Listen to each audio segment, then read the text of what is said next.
Hadirin, 13 tahun saya mencari ilmu itu. Kalau sekarang saya berbicara di sini, bukan karena saya bisa, saya bukan siapa-siapa, saya bukan kiai. Kalau saya dipanggil ustadz, ya itulah karena banyak yang manggil saja. Karena saya pernah berjanji, suatu saat kalau saya bisa menemukan yang saya cari, saya akan wakafkan diri saya untuk menolong orang-orang yang pernah sama seperti saya. Saya sholat dulu, Allahu Akbar. Begitu Allahu Akbar, pikiran saya mulai jalan kemana-mana. Mengingat pekerjaan saya, mengingat semua masalah hidup saya, rumah saya, mobil saya, kantor saya, kesibukan saya. Itu sholat saya dulu. Ternyata selama sholat seperti itu, sholat hanya gugur dari kewajiban, tidak merasakan kenikmatan apa-apa dalam sholat. Hadirin kaum muslimin, kenapa sholat itu 17 rakaat? Kenapa?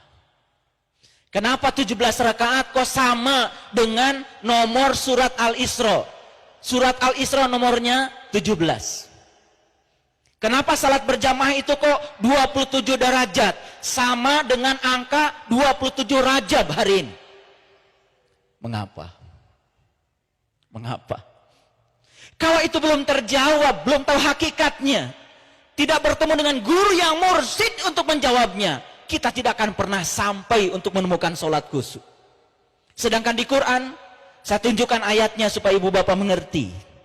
Mari kita kaji, walaupun satu ayat, kalau menggetarkan jiwa kita, dan setelah ini kita dapat hidayah, itu namanya hatam. 30 juz kita baca Quran berulang-ulang, tetapi tidak membuat kita tambah lembut, tidak dapat hidayah, itu enggak hatam. Bismillahirrahmanirrahim.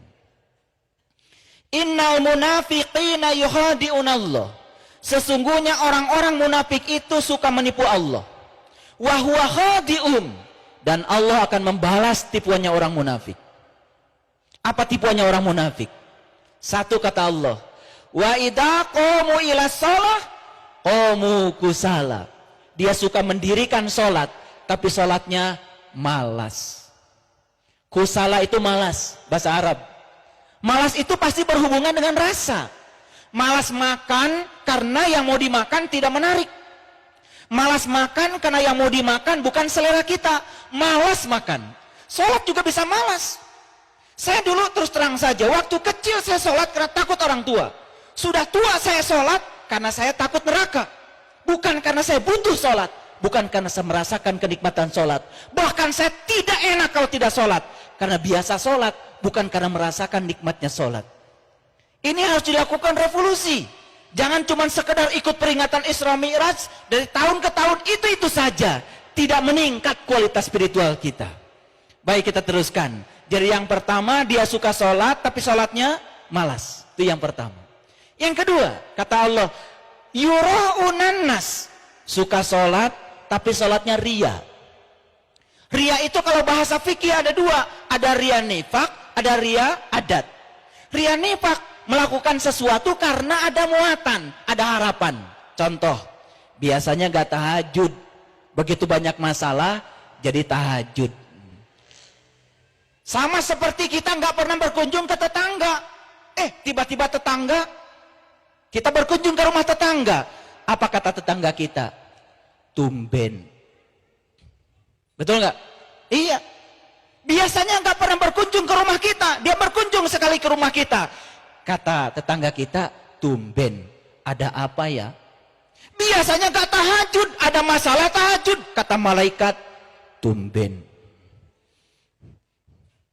Tahajud yang dilakukan kalau ada masalah, ini tahajud yang musiman, itu bisa terjadi ria.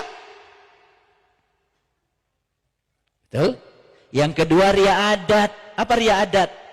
Ria adat itu melaksanakan sesuatu karena terjebak oleh kebiasaan. Biasa sholat, biasa jumatan, biasa saja terus begitu.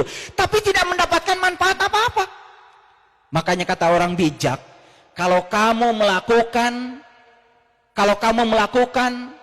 apa yang selalu kamu lakukan, maka kamu akan mendapatkan apa yang selalu kamu dapatkan.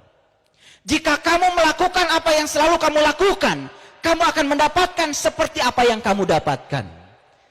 Sholat tidak diperbaharui, nafasnya di mana, pikirannya di mana, gerakannya di mana. Subhanallah. Saya ngajarkan sholat pada ribuan orang yang tadinya napasnya bengek, fungsi paru-parunya naik bisa sampai 60%. Hanya paru-paru saja itu.